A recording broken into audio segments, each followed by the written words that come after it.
సాధారణంగా మన ఫ్యామిలీలో కానీ లేదా మన ఫ్రెండ్ సర్కిల్లో కానీ ఈ దద్దుర్ల సమస్యను చూస్తుంటాం. దద్దుర్లు రావటమే కాదు, వచ్చిన దద్దుర్లు వాపు రావటము, ఇలాంటి సమస్యతో బాధపడుతున్న వారు జనరల్గా మెడికల్ షాప్కి వెళ్ళి టాబ్లెట్స్ తెచ్చుకుంటారు.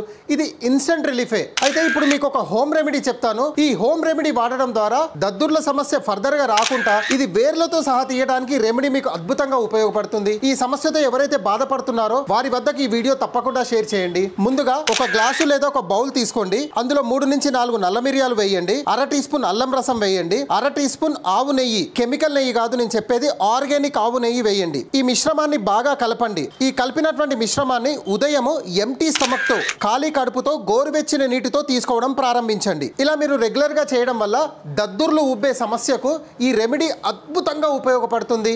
చాలా సంవత్సరాల పాత సమస్య కూడా దీనితో చాలా సులభంగా నయమవుతుంది. నేచురల్ మరియు ఆర్గానిక్ పద్ధతిలో మన వ్యాధులను నయం చేసుకుందాం. ఈ వీడియో మీకు ఇన్ఫర్మేటివ్ గా అనిపిస్తే ఒక లైక్ చేసి ఈ వీడియోని షేర్ చేయడం మర్చిపోకండి. జై హింద్. ఈ వీడియోని లైక్ చేయొచ్చు కదా, సబ్స్క్రైబ్ చేయొచ్చు కదా.